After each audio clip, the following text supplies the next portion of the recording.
Bueno, tío, pues es un placer verte de nuevo, macho. Muchas gracias.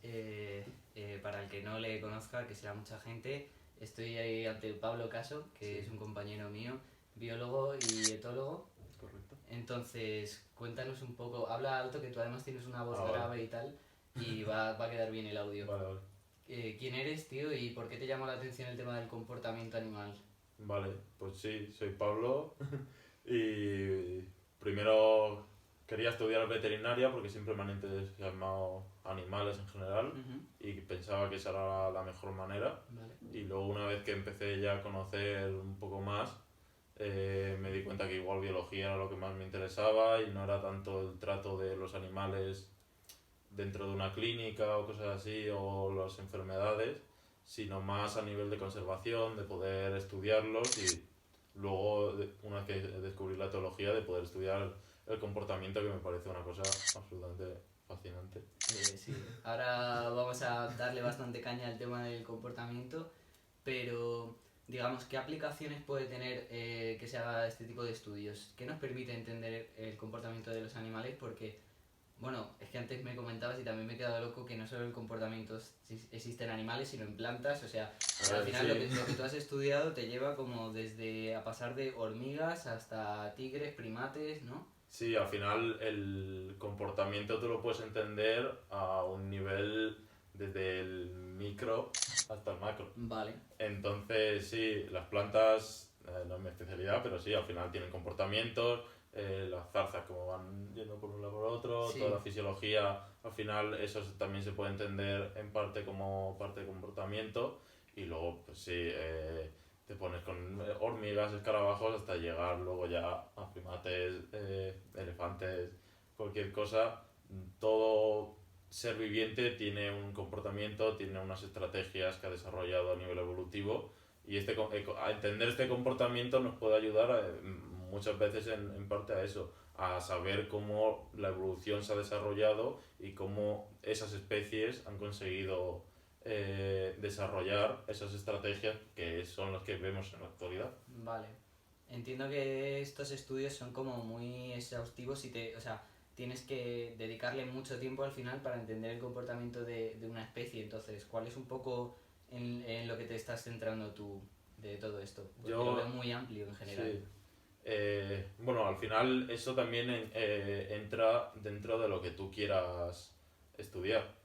O sea, el estudio del comportamiento, una de las cosas más claves es la realización de un etograma, que es como un catálogo de conductas, Vale. que es como una conducta, suelen tener un código para que sea más rápido de apuntar, y la definición Vale, o sea, digamos que tú tienes como una ficha de de las una conductas. especie Sí, y un listado de las conductas que se sí, han registrado y exacto. una descripción de la conducta y tal. Claro, porque al final la descripción principalmente es para que lo puedas entender, porque muchas conductas si no se pueden interponer entre ellas. Ujú. Entonces, si tienes si el animal está realizando una conducta y dentro de tu fotograma pueden ser dos diferentes, estás haciendo un estudio de mierda. Ostras, esto no lo Entonces, conocía. eso es tenerlo muy claro. Entonces, claro, dentro de lo que tú quieras recoger, puedes coger conductas más amplias, como puede ser simplemente comer, o conductas más pequeñas dentro de esa conducta de comer, que puede ser forrajear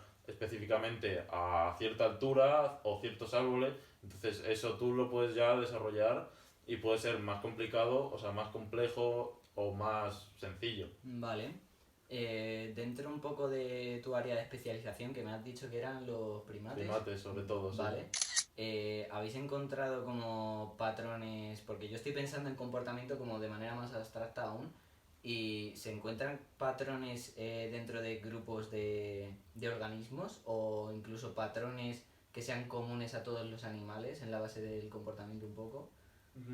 Por lo general, dependiendo del comportamiento que observes, siempre va a haber como grupos y vas a poder como incluir esas especies dentro de esos grupos y al final tú puedes decir como diferentes estrategias, como sobre todo por ejemplo se suelen mirar mucho estrategias reproductivas y se suele mirar más a nivel de eso, de especies, de poblaciones, como esas estrategias se van desarrollando y, por ejemplo, en ciertos primates pueden tener una crianza cooperativa, que es todo el grupo cría a los bebés, Vale. y luego en otros, pues no, son individuos o parejas que crían de forma aislada y viven de forma aislada.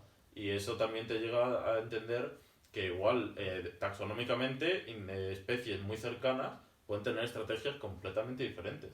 Vale. Y eso se puede ver en prácticamente cualquier comportamiento. Al final, si te pones más en primates, comportamientos como forrajear, que es la búsqueda de alimento, grooming, que es el expulgamiento, que además de quitar pulgas, que es lo típico que se dice, realmente lo que más tiene es un carácter social. ¿Cómo funciona esto? Porque no lo conozco muy bien el tema del grooming, para que lo cuentes a la gente también. El grooming es lo típico de que tú ves a un mono, a un primate, quitarle las pulgas a otro. Vale.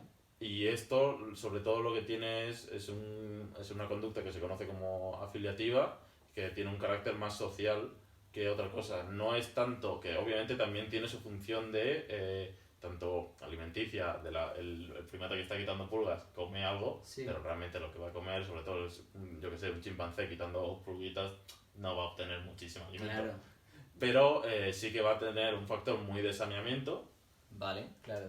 Sobre todo se hace mucho a crías, a hembras embarazadas, cosas así, pues sí que hay un mayor, se ha visto que hay un aumento de grooming, pero sobre todo tiene un carácter social de, oye, pues si yo soy tu amigo, Vale. yo te estoy quitando las pulgas y luego igual me doy la vuelta y tú me las quitas a mí. ¿Y lo hacen entre parientes o no necesariamente? Sí. Pueden ser simplemente, como dices, amigos y... Eso es que depende mucho de la especie, del grupo, de los individuos. Es que al final, o sea, tú lo puedes mirar a tantos niveles diferentes que es que hay tantos factores que pueden variar. Vale, es que te pregunto porque yo sé que tú tienes esa visión porque has estado allí y Sí. has trabajado con ellos, que por cierto este podcast lo estamos haciendo in extremis porque este hombre se En va a breve. trabajar a Costa Rica en breves y bueno, ha estado en Bolivia y no sé en qué países más y de ahí Ah. pues traes un poco esas experiencias. Sí, y ese poder- bagaje ya se va notando un poco. Ostras, ya ves. Pero sí, sí, al final lo que vas viendo es un poco eso. Es que depende mucho de especies y depende mucho del género. Por ejemplo, en monos capuchinos, que es la especie que más he tratado yo, Vale. sobre todo eso se observa en hembras, de madres a hijas. Vale. El padre igual le da más igual Ok. y no está tan cercano, pero sí que en hembras sí que se nota que, por ejemplo, hay una jerarquía que se llama filopatria, creo. Vale. Hay algún término que igual... Yo los tengo oxidados, eso, Sí. el tema del comportamiento. Sí, yo también, al final. Pero sí que, por ejemplo, que se observa eso y luego seguramente en otras especies, que igual son especies taxonómicamente muy cercanas Sí. o biográficamente muy cercanas, igual en vez de las hembras son los machos. Digamos dos especies de monos que a lo mejor Sí. se invierte, se ve el patrón Completamente, totalmente al revés por o ejemplo, diferente. En monos capuchinos hay una conducta natural que es la dispersión, que simplemente cuando un individuo igual ve que no va a ser muy alto en la jerarquía, o no se sienta a gusto, o simplemente quiere probar, busca fortuna y se va a buscar otro grupo, Vale. a encontrarlo. Esto lo realizan los machos. Ok, En monos araña, que viven en la misma selva amazónica, sí. comparten hábitat y no están cerca, pero son más o menos cercanos. Es el mismo comportamiento, pero las hembras. Ostras, qué bueno. Entonces- Y esa es su manera de, digamos, dispersar y ver si van a tener un éxito y van a formar una nueva familia en otro Sí. sitio, ¿no? Ostras, ¿cuáles dirías que son las interacciones o los comportamientos más importantes en los monos que tú has estudiado, que es al final donde más información puedes Sí. sacar y has trabajado con ellos y tal? Y aparte de los más importantes, ¿qué es lo más raro que has podido ver que haya pasado por ahí? Importantes es que muchas veces es eso. O sea, al final las conductas importantes las vamos a separar dos. Las afiliativas, que son las más sociables, de carácter social, que va a ser como que van a generar lazos entre los individuos, y las agonísticas, que es justo lo contrario, que son peleas. Vale. Entonces, dentro de agonísticas entra desde pelearse y que gane uno, hasta simplemente marcaje. Y puede ser un marcaje de que tú estás comiendo y llego yo y te echo. Y ni te he tocado, ni te he enseñado los dientes. Simplemente he llegado, te he marcado Sí. y tú sabes que yo estoy por encima de la jerarquía o no te quieres meter conmigo y sales. Y la comida es no mía. hay conversación, ¿no? Claro, no es ningún y es en un segundo y ya está. Y todo ese tipo de cosas, por ejemplo, las agonísticas se suele desarrollar más para estudios de jerarquía, mientras que las afiliativas más para conducta. Por ejemplo, yo he realizado bastante estudio con las asociativas de redes sociales, en los cuales pues se ve un poco... ¿Redes sociales a qué te refieres? Porque la gente Sí, pensará en Instagram, Instagram en y eso, Facebook pero y todo no, es una red social en cuanto a los individuos que están más relacionados, individuos más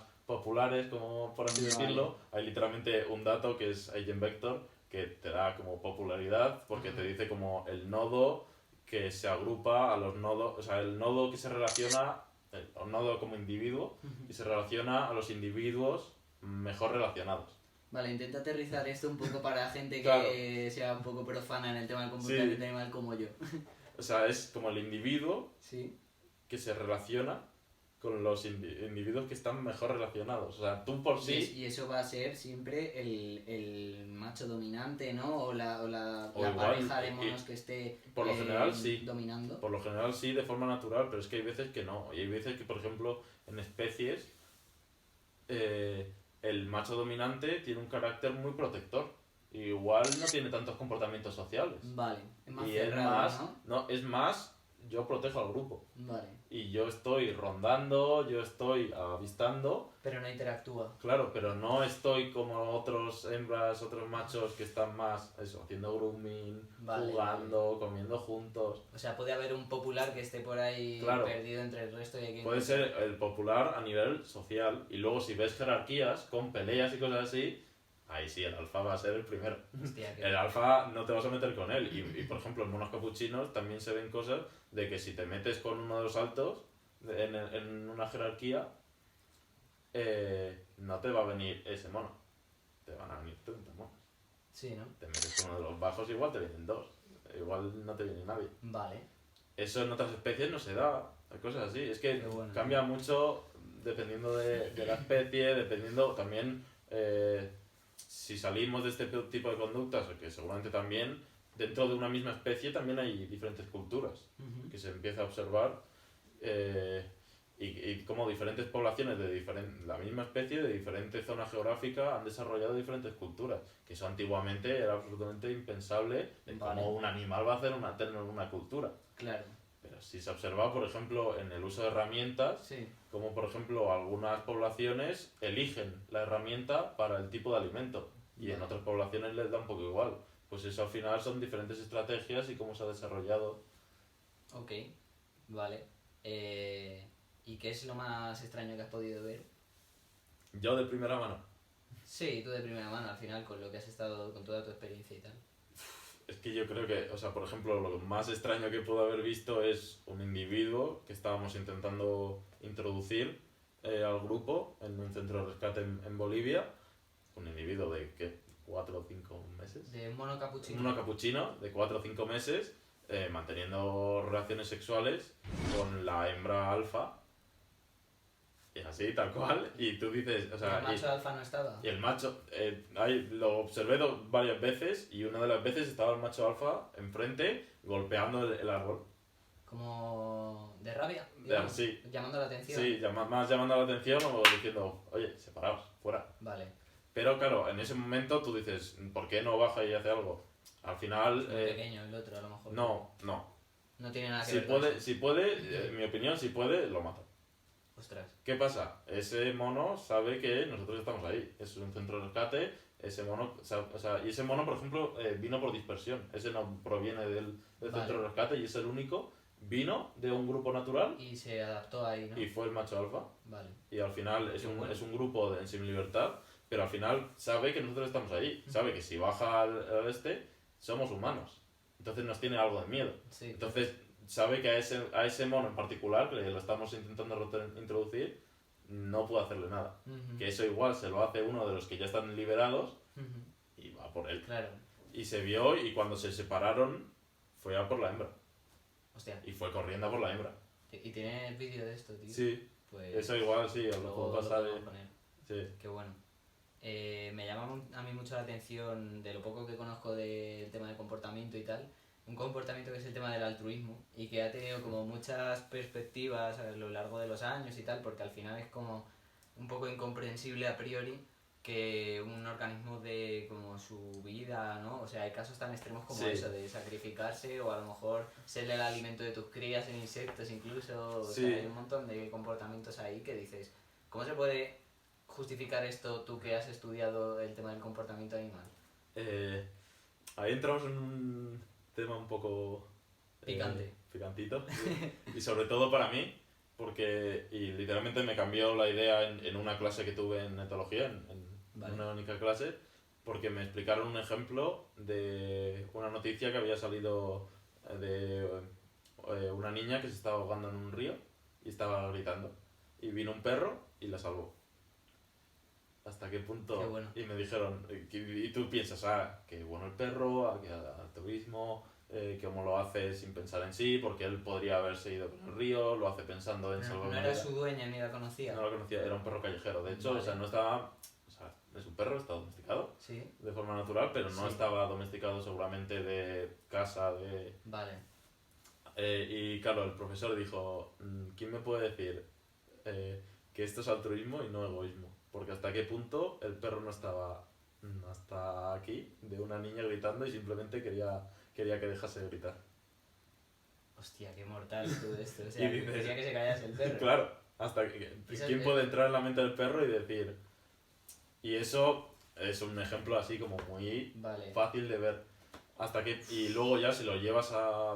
a otros comportamientos o a, por ejemplo, a humanos, el altruismo hasta qué punto no es egoísta en el sentido de lo hago para sentirme bien. Ujú.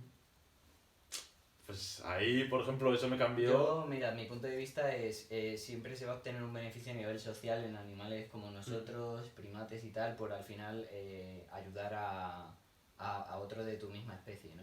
Pero, joder, es que hay casos también muy extraños que incluso parece como que las especies se ayudan entre ellas y tal Sí. también, ¿no?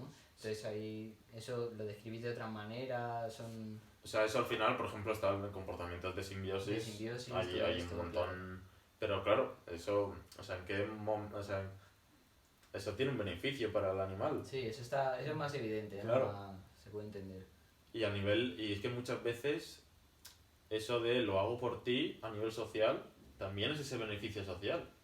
Si lo piensas en animales, si tú te haces amigo, si tú le haces el grooming, si tú le ayudas a uno de los que están altos, igual cuando te van a pegar a ti, te va a defender. Claro. Y eso, por ejemplo, en chimpancés, el macho alfa no suele ser el más fuerte, suele ser el que tiene mejores amigos. El que tiene como mejores estrategias a la hora de... El que tiene amigos digamos, más fuertes. diplomacia, Muchas veces es como un patio de colegio y son dos grupos y no es el individuo más fuerte, es Vale. el grupo más Es fuerte. el cabecilla con los Claro. matones. Y tal cual es así. Joder. Y muchas veces cuando tienen crías, las hembras se ve como pasan de igual no interesarse por ciertos machos a estar con los machos más estos todo el rato con la cría, porque saben que si esa cría, sobre todo se ha visto cuando son machos, la cría, esa cría cuando sea adulta, si tiene amigos que le respaldan, es Claro. más probable que esté arriba. Y ese tipo de comportamientos es lo mismo, dices, ¿hasta qué punto es altruismo? ¿No? En el sentido de yo lo hago por ti y hasta qué punto es, oye, que le estoy sacando un beneficio también. Y al final yo creo que el mundo animal, etología, eso, muchas veces se observa en coste y beneficio. Vale. Y claro, el animal y la evolución como tal es muy difícil que obtenga, o sea, que desarrolle una estrategia si no va a ser beneficiosa. Ujú. Pero es que claro, estos beneficios a veces son tan difíciles de encontrar porque son bichos muy complejos y al final, con una cognición tan avanzada, tío, lo que me llama la atención es cómo el tema, por ejemplo, de las emociones. Porque la jerarquía social que aquí se establece y los tratos que se ven a veces, no sé si de alguna manera pueden involucrar emociones, o sea, hasta qué punto vosotros consideráis, o se ha visto a través de investigaciones, que primates en concreto puedan tener emociones tal y como las entendemos nosotros. Pero, o sea, 100%. O sea, 100%. Y ya, o sea, emociones, o sea, yo he visto primates de que igual hay uno que simplemente no quiere que juegue con otro y se pone a llorar y monta un drama increíble. Vale. Si ves vídeos, seguramente se ve muchas veces y, por ejemplo, en estudios de redes sociales, cuando, por ejemplo, se pierde un individuo, se observa cómo hay individuos que tienen un duelo como tal, que dejan de tener esos comportamientos sociales en el sentido de, es que acabo de perder a un ser querido. Ostras.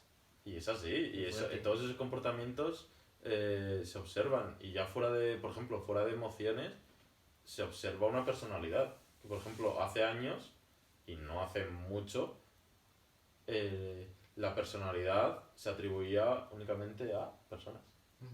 Y vosotros, como científicos, oficialmente la atribuís también a animales. Sí, y por ejemplo hay muchos científicos que dicen, no, eso no es personalidad, llamarla a animalidad. Animalidad, sí, eso sí que lo he oído. Y eso es así, y dices, bueno, ahí ya entramos en tecnicismos que igual tampoco hace falta entrar ahora, y en mi opinión, pues es que si hablas de personalidad y dices la definición, salvo que digas al final exclusivo de personas, Ujú. también se va, o sea, es la misma. Vale. Entonces se va, yo creo que se debería incluir, pero bueno, eso ya entra cada uno Ujú. y a un poco también a su juicio. Vale.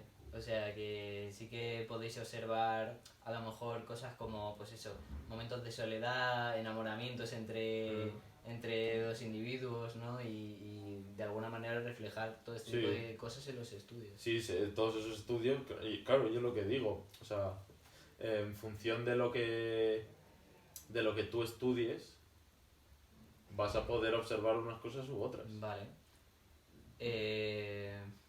Me pica la curiosidad, tío, el tema del cambio climático. Sí. ¿Cómo se puede aplicar a lo mejor los conocimientos de comportamiento? Porque, o sea, a mí el ejemplo que se me ocurre es que, además lo tengo ahora muy presente, pues por ejemplo, las migraciones de las aves cambian mucho con el calentamiento global, ¿no? Sí. Y de insectos y todo esto, entonces supongo que es muy importante entender el comportamiento de un animal para predecir a lo mejor qué pasa cuando va a haber Sí. un cambio de calentamiento global, de cambio climático. Sí, eso al final, pues, sí, hay un cambio climático obvio. Pese Sí, a bueno, que siga habiendo gente muy fuerte.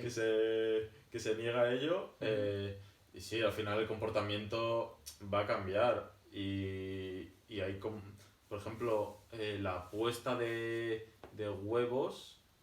Es que, o sea, claro, si tú entiendes comportamiento como un animal, una conducta, Ujú. la puesta de huevos es una conducta. O sea, el comportamiento hay mucha gente que no entiende que son muchas cosas. Colores también es comportamiento. Vamos al tema, la puesta de huevos de cocodrilos, que salga macho o hembra, creo que era cocodrilo, igual son tortugas, me suena mucho que eran cocodrilos, Sí. que sea macho o hembra influye de la temperatura del huevo. Ostras. Si siguen aumentando las temperaturas, es posible que llegue un momento en el que no pueda haber uno de los dos sexos. Se Te extingue cargas la especie. Claro. Haces o cría en cautividad o ya está. Sí. Ostras. Ese tipo de cosas es un claro ejemplo de decir, es que hay tantos factores que implican el desarrollo de una única especie, ya no te hablo del millón de especies que hay en la Tierra. La temperatura es una de las más claras. Y por ejemplo, yo hice, por ejemplo, para mi trabajo de fin de máster, hice comportamiento en función de las temperaturas. Claro. En un centro de rescate en Madrid, con los monos capuchinos. Y ahí, por ejemplo, se observaba, porque es un calor muy seco comparado con el calor húmedo que pueden tener Claro. en la selva amazónica. Entonces se observaba que ese calor, cuando hacía calor, se metían dentro de las habitaciones. Si siguen aumentando las temperaturas, el forrajeo lo tienen que hacer dentro de las habitaciones, que no es un suelo natural. Eso a nivel práctico de zoológicos, centros de rescate, es que va a llegar un momento en el que es posible que tengas que modificar cómo, si tienes ese animal, cómo lo tratas, porque es que si siguen aumentando las temperaturas, igual el animal no puede sobrevivir afuera. ¿Y para qué vas a tener un animal si se va a morir en, Claro. en una semana? Vale. Has mencionado el tema de cómo tratas al animal y lo voy a hilar un poco con el tema de las interacciones entre primates y humanos. Pues estamos muy acostumbrados Sí. a ver el típico vídeo en redes a lo mejor o sea, todos hemos visto a lo mejor algún vídeo de un famoso que tenía un mono en su Sí. casa o historias así. Entonces, cuéntame un poco, porque esto se llama impronta genética o impronta génica, ¿no? De comportamiento. Sí, Bueno, no sé si es génica o simplemente se habla de impronta, creo que es pero una impronta como tal. vale, Pero al final genética creo que es más como sí, a sí, nivel sí. de Cierto, no tiene por qué modificar poblaciones, o sea, el ADN, antecesores, claro. pero ¿cómo va entonces este tipo de impronta? Se observa mucho y, por ejemplo, hay una cosa que se llama conducta estereotipada o estereotipia, que es un comportamiento repetitivo sin una función clara. El más típico es el pacing, que es dar vueltas alrededor de una jaula, que es lo que hacen los tigres en un zoológico. Como traumatizado, Que es traumatizado, digamos. que es me aburro. Vale. Como no tengo nada que hacer, mi cabeza hace off y doy Claro. vueltas. Pero al final un tigre necesita mucho espacio, anda mucho a lo largo Claro, de un día, tal entonces cual. eso es su necesidad. Con primates ocurre lo mismo y se ven estereotipias desde hacer balanceo, desde morder barrotes, desde hacer ochos en el suelo, desde morderte el dedo, que yo he visto monos sin dedos. ¿Por qué? Porque llega un momento en el que de mordértelo se te Madre acaba. mía. Y de ahí, o sea, puedo hablar todo el día de diferentes conductas porque al final a cada individuo le puede afectar de una manera o de otra. Y esto va directamente relacionado con Con cautiverio. con el cautiverio, vale. Y yo me quería enfocar más un poco Al en la mascotismo. interacción con el Oh. humano.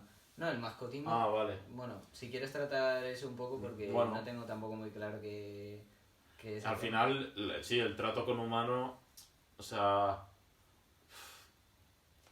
depende mucho de cómo lo hagas. Al final, en un centro de rescate, fuera de su hábitat natural, lo ideal sería evitar ese contacto humano y que tengan comportamientos lo más natural posible.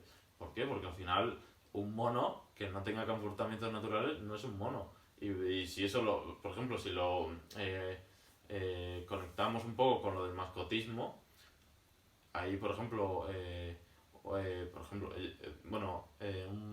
una mona capuchina que llegó a un centro de rescate, se llama Reinfeldt, el centro de rescate, por si alguien quiere ir a visitarlo, se puede visitar, si quiere ir de voluntario, hacer un trabajo magnífico. Entonces, Perfecto. por favor, si no, en la página web hay más información, Sí, podemos poner algo Claro. también. Perfecto. porque ahí al final si van y les hablan van a saber más y mucho más sobre las historias más individuales que son absolutamente increíbles y del trabajo que hacen. Pero bueno, que hay una mona capuchina, por ejemplo, que llegó y llevaba toda su vida siendo una mascota. Llegó, se pusieron a jugar el resto de monos capuchinos que ya estaban integrados y se asustaba. ¿Por qué? Porque no sabe ser un mono. Piensa que es un humano. Y se iba a la verja y le hacía a las cuidadoras así, lo típico de AUPA que te hace un niño. Como que me cojan, Que ¿no? me Así. coja. Y claro, y la cuidadora obviamente se te rompe el corazón, pero no puedes hacer nada. No puedes continuar favoreciendo esas conductas. Tienes que decirle, mira, ahora es una mona y entiende esto como un aprendizaje. Y te puede llevar más o menos. A esta Vale. mona, por ejemplo, no le costó mucho. Y ahora mismo simplemente ve una cuidadora y pasa completamente. Y ve humanos y pasa completamente, que es lo ideal. O sea, ella no había llegado a un punto de no retorno. No, al final yo creo que... ¿O existe ese punto? Porque ni siquiera lo sé. ¿Existe un punto de no retorno? ¿Cómo evaluáis vosotros el estado en ese sentido de... Bueno, es evidente, ¿no? Porque le ves gestos humanos, tal. Claro, pero esos gestos humanos al final siempre se pueden perder. Porque eso es como algo más de aprendizaje, lo que he Digamos, comentado. tú tienes esa mona y de Se alguna... piensa que, claro, no se piensa, le han enseñado desde pequeña que cada vez que llora, ven aquí, bebé. Eso es horrible. Vas a Vale. tratar a un mono como si fuese un humano. Y entonces ese tipo de situaciones tan delicadas que poco a poco la vas como acercando al resto de monos para que vaya viendo cómo debería ser. Sí, eso al final son interacciones de poco a poco ir viendo. Hay veces que tú piensas que va a durar meses y en 2 días ya se empieza a hacer groomings. Y hay Vale. veces que dura años. Y había, por ejemplo, un mono tití que tardó creo que como 3 o 4 años en salir al exterior. Tiene siempre como una habitación interior, porque en Madrid hace un frío de la hostia, entonces son monos pequeños y eso les puede, o sea, sobre todo la noche, pueden fallecer si pasa cualquier cosa, entonces tienen una zona interior y una exterior que se abre durante el día. Creo que pasaron 3 4 años hasta que salió al exterior. ¿Por qué? Porque estaba absolutamente traumado. Es un primate en el que en el exterior tiene árboles, tiene luz solar, natural. ¿En qué momento te piensas que teniendo una puerta hacia eso va a tardar tanto? Son situaciones que dices para estudio. Sí, al final es un animal tan complicado, lo que decía antes, a nivel cognitivo y inteligencia, que cada individuo es un mundo, ¿no? Y por eso pasáis tanto tiempo con los individuos que o sea, cada uno tiene un nombre, ¿no? Claro, no, al final, eso, lo que he dicho antes, o sea, los individuos, cada individuo al final tiene una personalidad, tiene un bagaje, tiene una historia, tiene unos comportamientos que van a ser más individuales. Yo, por ejemplo, en Bolivia, cuando realizaba el estudio, había veces que reconocía al individuo por cómo se movía, por su forma de moverse, por su comportamiento. Vale. Y es así, y dices, coño. ¿Algún mono te cogió aprecio o te cogió odio o algo así en todos estos días? Siempre hay algunos que te cogen más confianza o menos. Y eso también influye mucho. Por ejemplo, hubo una mona capuchina que sí que que le gusté demasiado y que cuando entraba en celo, me seguía a todas partes y al principio dices que gracioso, pero cuando llevas 3 meses, 3 días al mes, siguiéndote una mona, chillándote, porque al final no es siguiéndote y ya está, sino que te estás chillando, si se te acerca una chica al final puede ser peligroso, si se frustra porque no lo está consiguiendo, te puede atacar. Qué fuerte. Y luego, pues eso, a las 7 de la mañana yo estaba durmiendo y me venía a destrozarme la casa de bambú y yo diciendo, para allá, por favor, y me tenía que ir y decirle al de mantenimiento que si me podía arreglar la casa. Y eso, claro, al final dices, joder, estos cojones esto. Pero bueno, luego lo ves en perspectiva y es una anécdota graciosa, de decir, joder, una mona así que estuvo ahí como... Claro, pero también tiene un punto de peligro lo que comentas. Entonces, ¿hasta qué punto puede ser peligrosa la interacción con un mono capuchino que lo vemos tan pequeñito e inofensivo y que hay gente incluso que lo tiene en su casa de mascota cuando no puede ser una mascota porque no es un animal domesticado? Claro, es que al final la mayoría de vídeos que vas a ver son, vídeos o ¿qué cojones? De películas. Al final, monos capuchinos está en Friends, está en Piratas del Caribe, o sea, eso es un mono capuchino. Resacón en Las Vegas. Resacón en Las Vegas, por ejemplo, sí, ese es el mono capuchino. Para que la gente lo pille rápido. Esos son juveniles, entonces son juguetones aún. Vale. En el momento en el que empiezan a ser grandes, a coger testosterona, le empieza a salir colmillo y empiezan a ser dominantes, la mayoría de esos primates ya dejan de actuar, dejan de ser mascotas, pasan a estar encerrados. Son animales que viven en cautividad, viven 30-40 años fácil. Vale. El que creo que más ha durado en cautividad serán unos 55 años. Ostras, ¿y en libertad que se queda como en 20 por ahí? 20, 30 creo, más o menos. Vale. La verdad es que claro, al final en libertad es mucho más difícil determinar la edad. Vale. Y al final en cautividad muchas veces también es difícil porque te llega y no sabes muy bien con qué edad te llega. Sí, o la calidad de vida que tenían en ese sitio, claro. ¿no? Porque habrá ambientes más favorables para ellos, donde tengan todo su alimento tal, y zonas en las que estén, vamos a decir, jodidos o puteados. Hombre, hay monos que los meten en una cajita así. La deforestación o todo este tipo de cosas. Sí, y eso, pero digo, a nivel de mascota, sí. Hay primates que los meten en una cajita pensando que no va a pasar nada.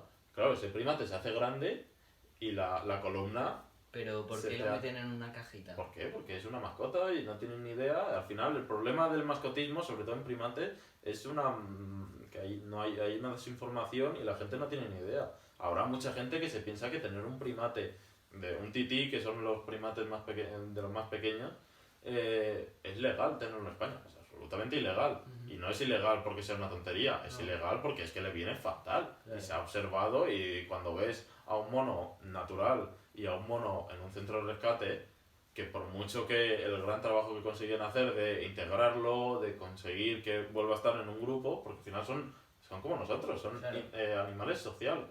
Necesitan un grupo social, y un grupo social no es un humano dándote un biberón, es un grupo de monos de su misma especie.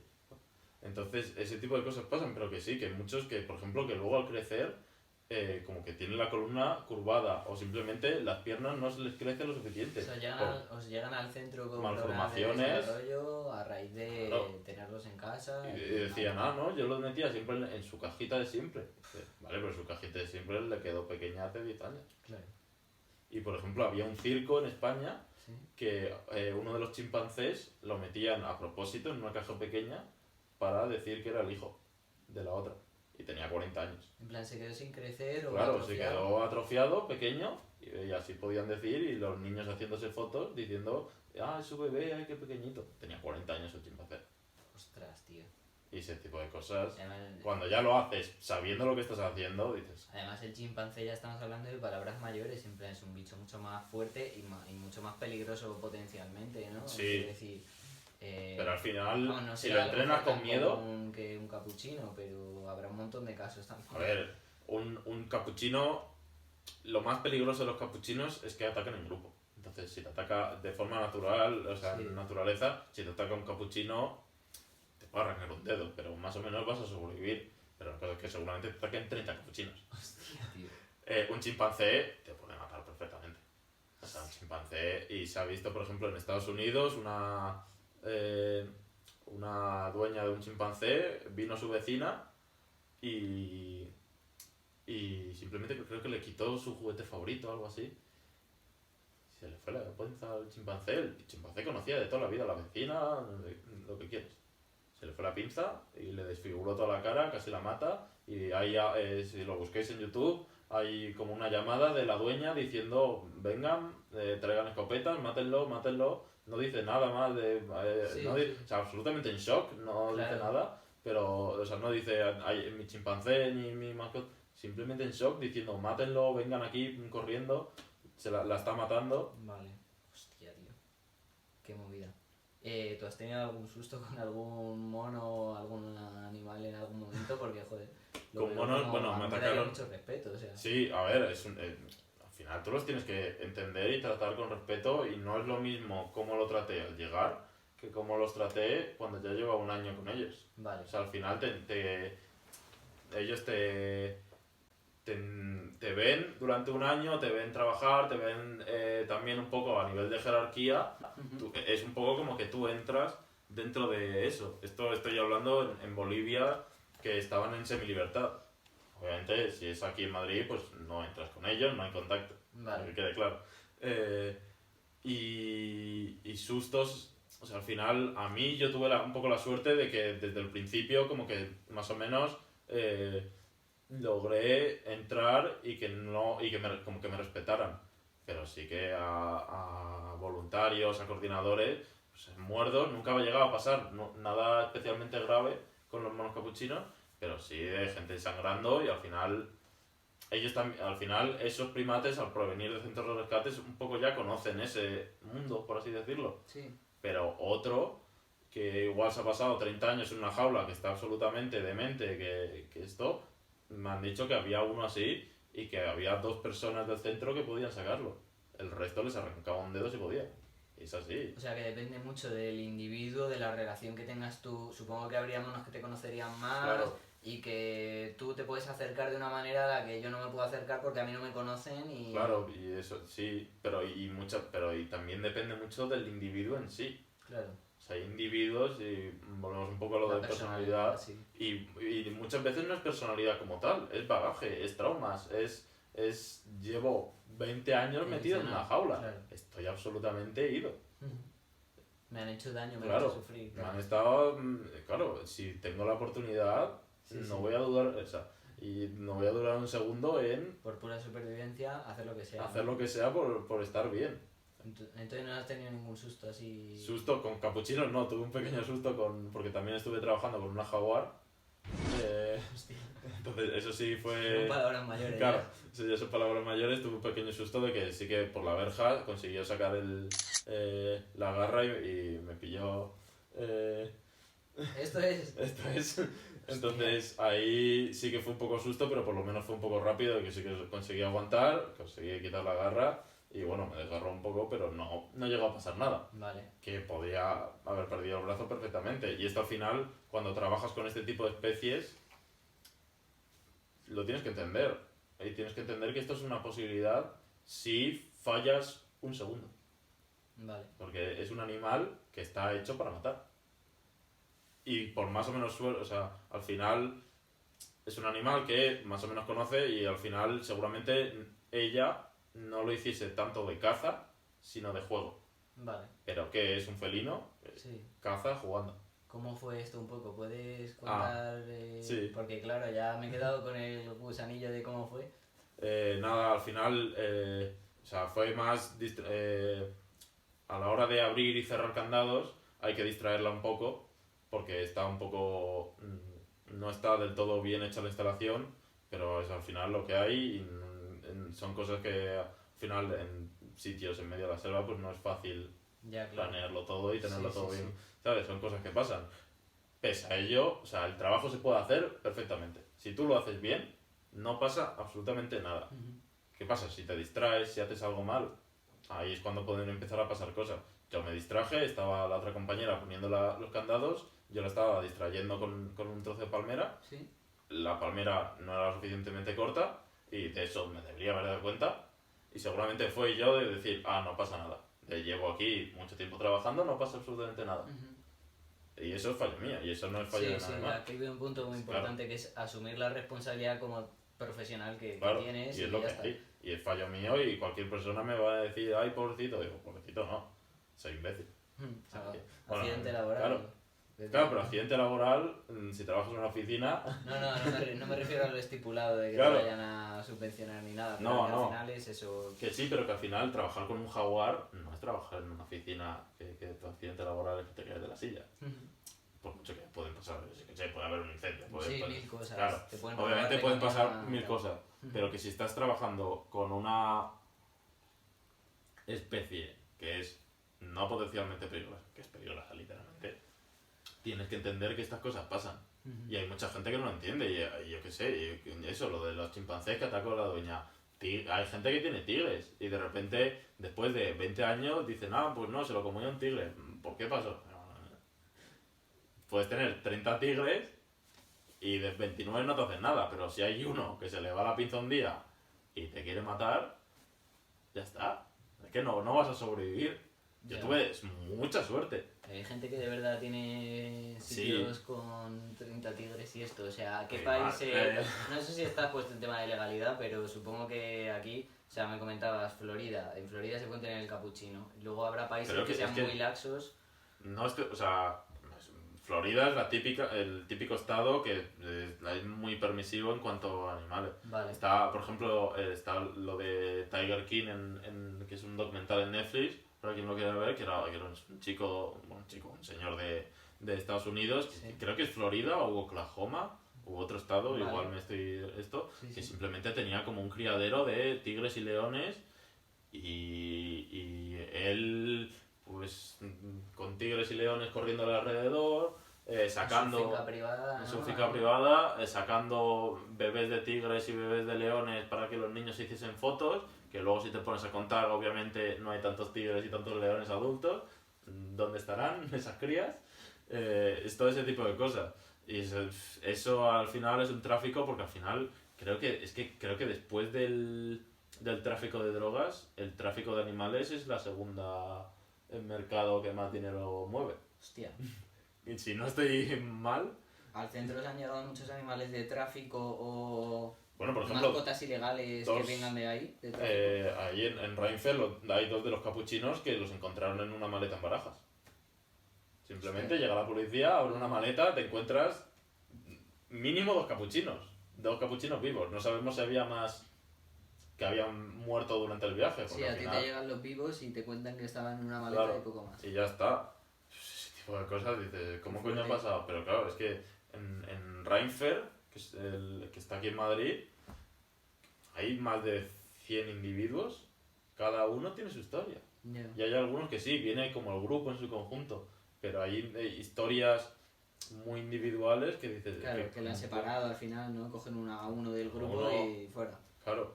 Y desde eso, primates encontrados en maletas hasta primates pues que se estaban haciendo fotos por Gandía, por Marbella, encadenados, que llegó un momento que era ilegal, lo soltaron y se lo encontraron años después en una obra simplemente... ¿De qué año me estás hablando de Gandía y Marbella? A ver. Si el primate sigue vivo, o sea, en años 90, 80, 90 fácilmente, y si Hostia. no 2000. O sea, tampoco tengo muy bien cuadrado Vale, las vale. fechas. Sí, pero que Pero- más reciente de lo que podríamos pensar.